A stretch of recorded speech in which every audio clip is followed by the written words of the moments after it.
Throughout history, there's been one universal grumble: taxes. Whether you're a medieval serf, a Victorian factory worker, or a modern-day office employee, the grumbles about taxes echo throughout the ages. But why do we pay taxes? Well, that's a question as old as civilization itself. Today we're embarking on a journey through time to unravel the story of taxes in the United States. We'll delve into why we have them, how they've evolved over the centuries, and why they hold such significance in our lives. From the tea-infused waters of Boston Harbor to the complex tax codes of the 21st century, we'll explore the tumultuous and often controversial history of taxation. Now let's pause for a moment and imagine. If Robin Hood was around today, would he be taking from the rich to give to the poor? Or would he find himself tangled in a web of tax brackets? Our tax story begins in 1773, with a tea party that's less about scones and more about taxation without representation. Picture this: the American colonists, who were just trying to live their lives under British rule, found themselves at the mercy of taxes handed down from a government an ocean away. The colonists didn't have a say in these taxes, and they weren't too thrilled about it. It wasn't just about the money. It was about fairness and having a voice in the decisions that affected their lives. So, what did they do? They decided to throw a party. But this wasn't your typical tea party with fancy hats and finger sandwiches. This was a tea party of a different sort. At this shindig, crates of tea ended up in Boston Harbor rather than in teapots.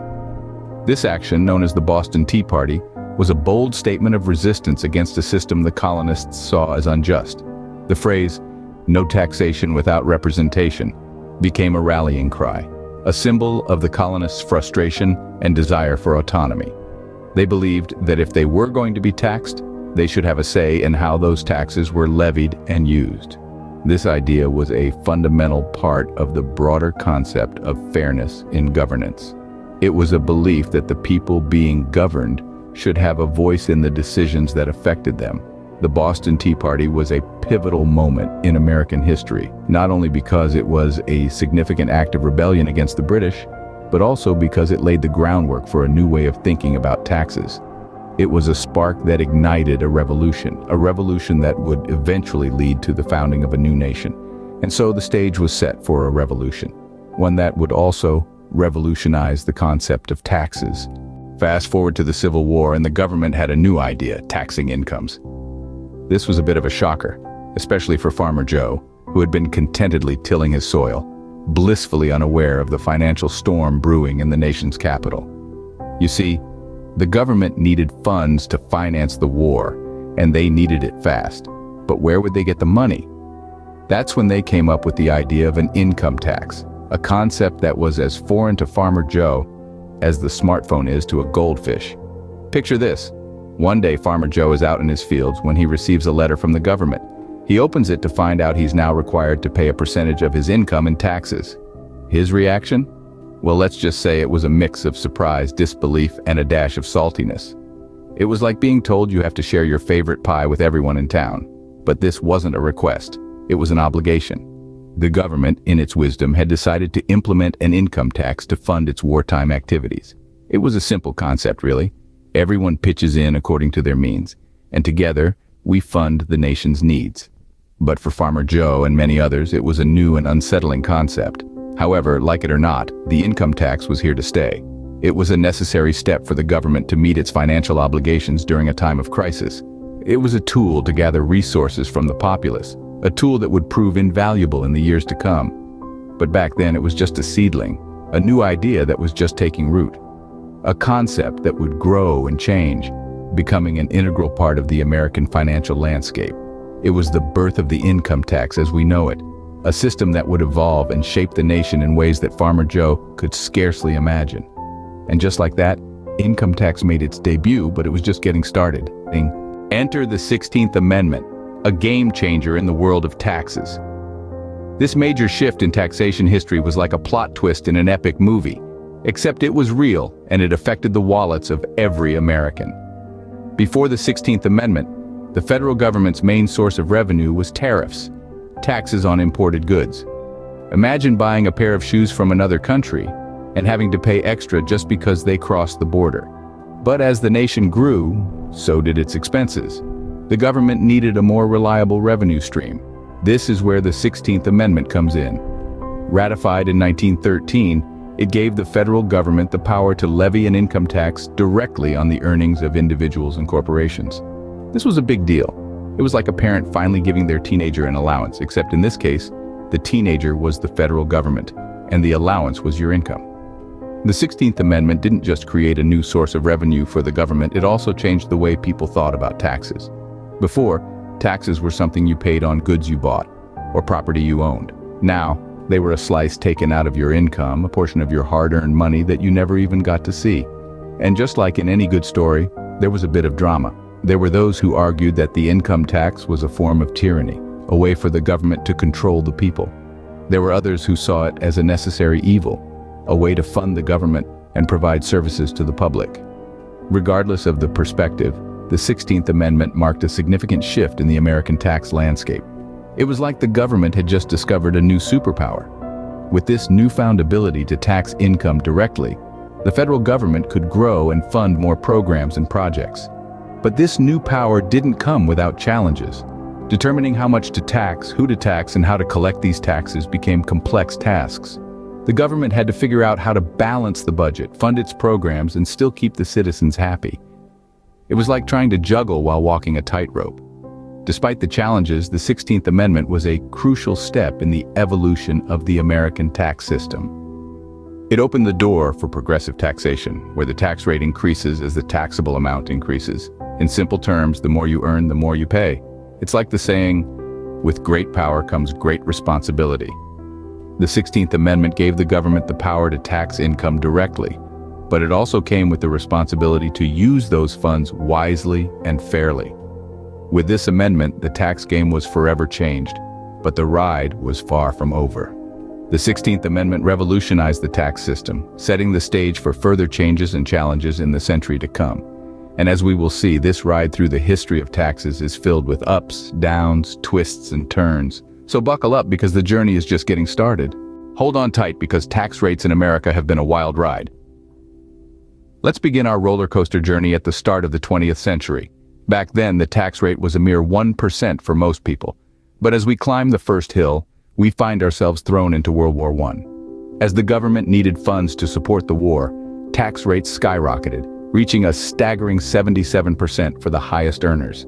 As we descend the hill, we move into the roaring 20s. The economy was booming and tax rates were cut drastically. The highest rate was reduced to a mere 24%. However, don't get too comfortable because we're approaching another steep climb. The Great Depression and World War II hit like a 1-2 punch.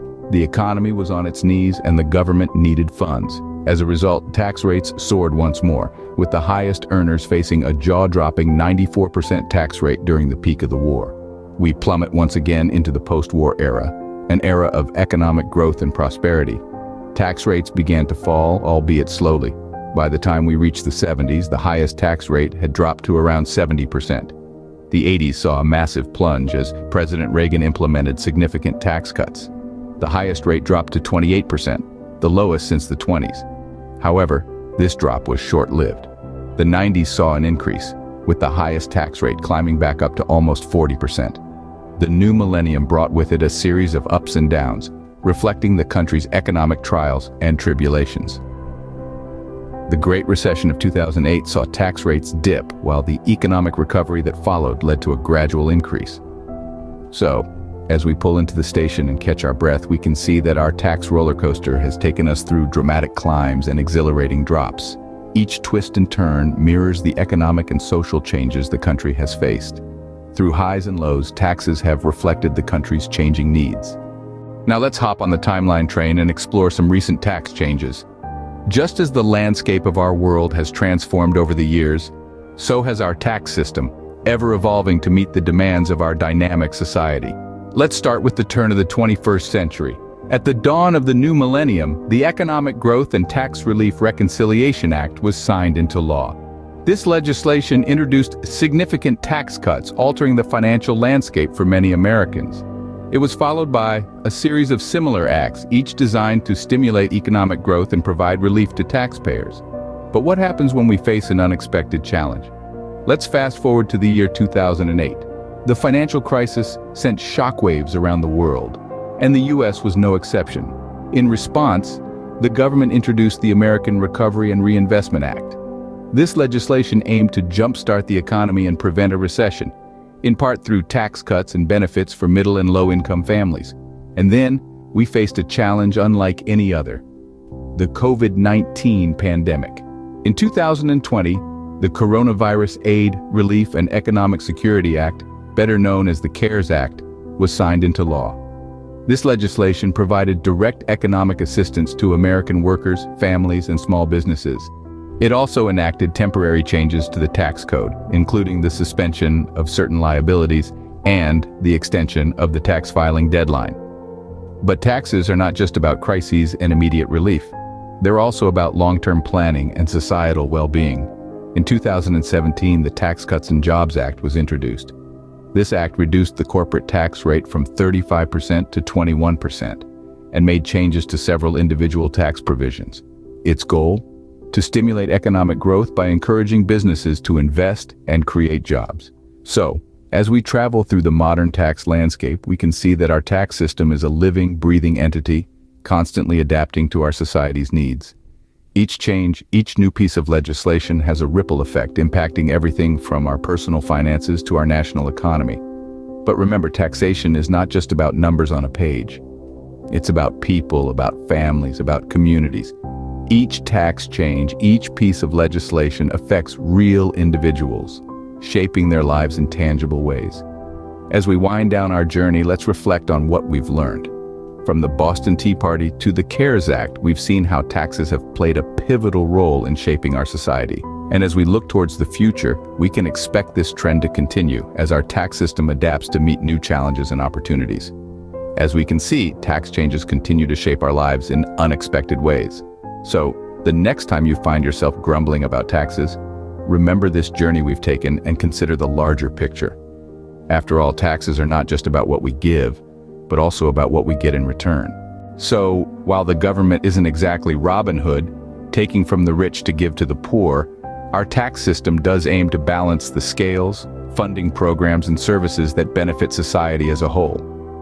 Indeed, taxes have been a part of our history, shaping our society in ways we often overlook. From the Boston Tea Party, where American colonists protested taxation without representation, to the birth of income tax during the Civil War era, we've seen how the 16th Amendment revolutionized taxation, allowing the federal government to tax incomes directly. And we've ridden the tax roller coaster, witnessing the fluctuating tax rates throughout history, influenced by key events like wars and economic crises. In modern times, changes in tax legislation continue to impact our lives, sometimes subtly, sometimes significantly. Remember the Tax Cuts and Jobs Act? Or how our government responded to economic challenges like the COVID-19 pandemic? These events have shaped our tax landscape, affecting everything from our paychecks to the public services we use daily. So, what's the takeaway from our journey through the annals of tax history? While taxes might seem like a burden, they're a fundamental part of our society, funding the very services we often take for granted: schools, parks, healthcare, and so much more. And here's where the Robin Hood analogy comes full circle. While the government might not be taking from the rich to give to the poor in a literal sense, the progressive nature of our tax system does aim to distribute the tax burden in a way that's proportionate to one's ability to pay. As we wrap up our journey, I encourage you to think about how taxes impact your community, the services you use every day, and your role in this grand narrative, because you're not just a taxpayer, you're a part of a story that's been unfolding for centuries. So next time you grumble about taxes, remember, they're part of a story that's been unfolding for centuries, a story where you're a character too.